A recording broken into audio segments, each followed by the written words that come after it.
Uh-huh. No, saying shout out to K Flock and B Love.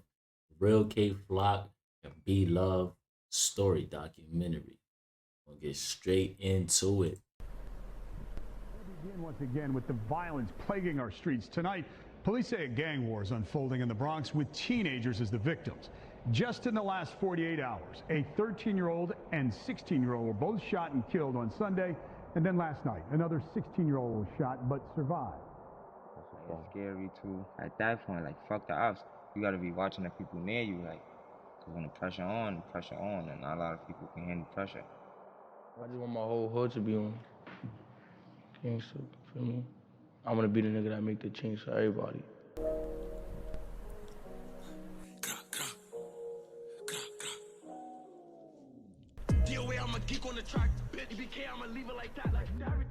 Kevin Perez, who you may know as K-Flock, was born April 20th, 2003 in the Bronx, New York.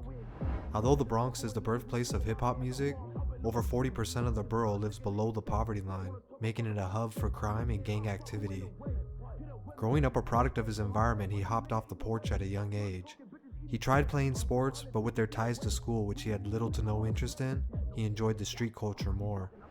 At 10 years old, he started tuning into the drill scene that was taking over Chicago. Artists like Rondo Number 9 and Chief Keef heavily influenced how he was already viewing. I think that's the same thing for a lot of people. Even at that age, I was viewing the Chicago drill scene and I found it as entertainment. But me, I know what that lifestyle leads to. You know what I'm saying? Especially when we got certain people around you and you see where it led them. You know, feel what I'm saying? You don't want to be 30 and 40 with the I wish I could have, should have, all this type of mindset. You know what I'm saying? His life. Being this young, he wasn't in the position to rap himself yet, but he hit the streets with the mentality of someone twice his age and a point to prove. While in the neighborhood, he would meet other kids like Quayshawn Cannon or B-Love, whose mom lived in K-Flock's hood where he spent a lot of time Nah, saying his gov is crazy. Quayshawn, nah, I'm weak. too. Quayshawn went by the nickname Buddy, which was eventually turned into Buddy Love, and then B-Love as we know him now. B-Love is 3 years older than K-Flock, but was He too is? already indulging in the street mentality. He stated the streets were a funner environment, and he was Yo, no, Cap, I'm sorry to keep pausing, but it be really shocking me with how young these niggas are. Like, it really be shocking me. A lot of them be 16, only 17. I didn't even, like, rest in peace to Eat That Baby. I didn't even know he was only 17. I thought he was at least like 19, 20. But it's shocking that they got so much talent and so much, you know what I'm saying, at a young age. already aggressive by nature. He'd rather be outside fighting than sitting in the house all day. Being young and not fully understanding the lifestyle that came with the streets, both would grow up to watch people close to them lose their lives. But by that time, they were already in too deep.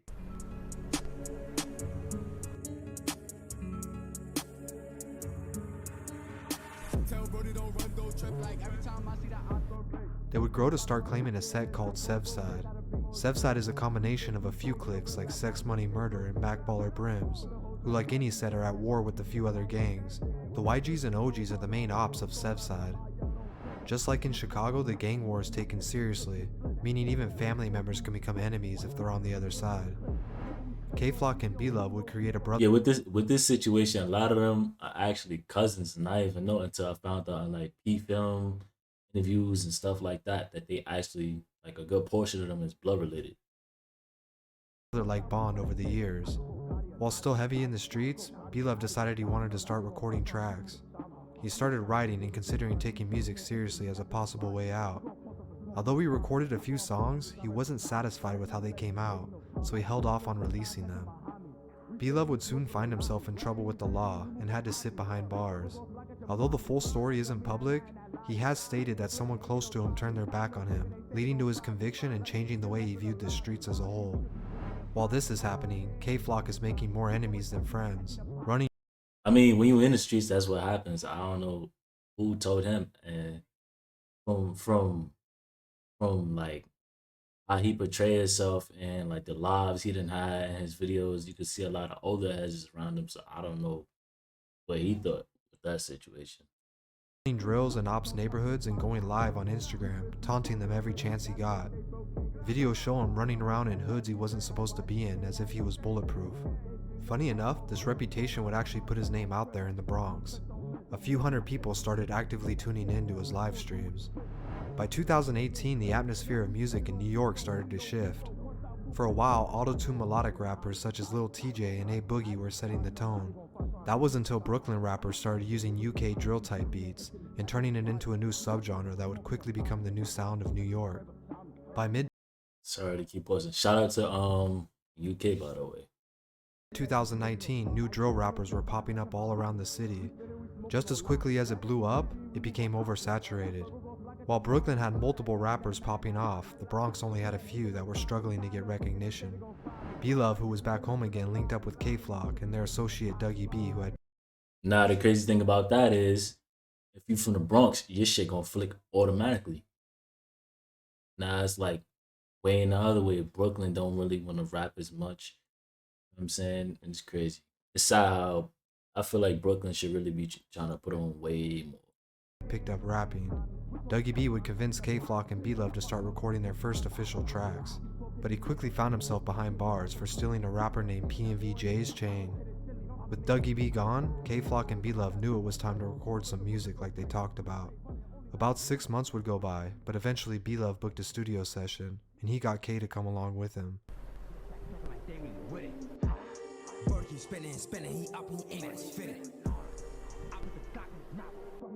On May 26, 2020, K-Flock dropped his first song titled FTO, a remix to 22G's Blicky freestyle. The song immediately amassed over 100,000 views, and 22G's even gave K-Flock props. This gave him a good cosign for his first song. A month later, B-Love dropped his first song, No Hook, which also popped off in the Bronx. Both of them now had a small platform to grow off of, and they wanted to put the Bronx drill movement on the map. Keeping the momentum going, both dropped songs at least once a month, also collaborating on a lot of them. With all the attention they were now getting for their music, it also put a large target on their backs as well. Every song they released became more specific, and they made a point that they were bringing the Bronx street politics in the music with them. Don't let the catchy music fool you, they were sending deadly messages in their lyrics. Dougie B would be released around August of 2020, and when he saw the momentum B-Love and K-Flock I mean, with this, it's like it's just crazy. It's crazy how both of them. Well, had going for all of them, he quickly rejoined the mix. But things really took off in March of 2021 when all three hopped on a track titled Brotherly Love.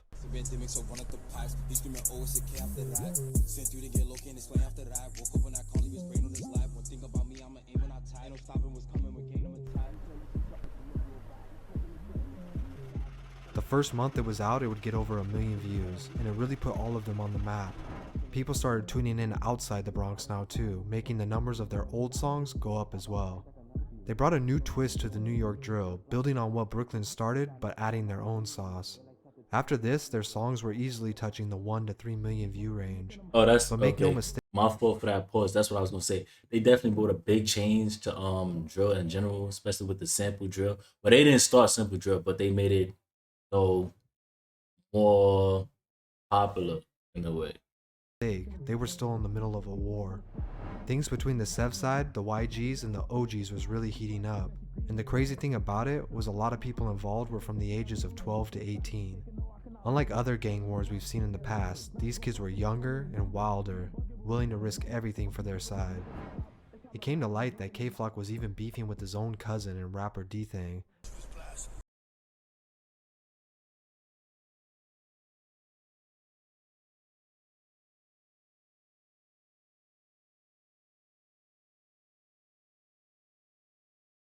Music was fueling the fire, and soon after, more lives were lost.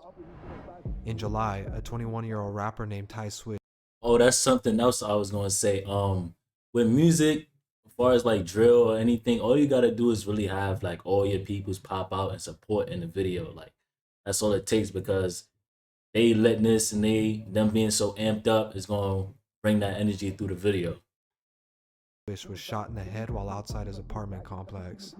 Just 2 days later, a 13-year-old named Jarian was chased down and shot outside a popular cafe in Belmont in broad daylight. It's not confirmed, but it's rumored that this was get back for Ty Swish. On July 11th, another 16-year-old rapper named Raw G's was getting into an Uber headed to a studio session. Two men on scooters rolled up on the Uber and shot him. He had mocked the death of Jarian on social media just hours before that. To paint the picture, in just 1 week, 3 lives were taken from this war. Amidst all this, B-Love released If You Know, You Know, and K-Flock dropped Is You Ready, which contained a few lines about his cousin D-Thang. Both would get over 7 million views simultaneously, and even getting radio play on Hot 97. His cousin wasted no time releasing his own diss song, Talk Facts, mocking the deaths on their side. To B-Love and K-Flock though, it didn't matter. They knew they were on the brink of blowing up. G Herbo would soon after hop on K-Flock's remix to Being Honest. If that wasn't enough, he soon got a feature on In the Mood with Lil TJ and Fabio Foreign. This would officially bring the Bronx drill scene to the mainstream. Both are rumored. I mean, with that little TJ feature, that's nothing surprising because I think they knew each other before the whole, To be involved in whole signing like, how can I say, rap shit fully started. deals as we speak. Hopefully this will be enough to get them out of the area. We can only hope that they manage to stay out of trouble so they have the opportunity to reach their full potential and leave the streets of the Bronx behind.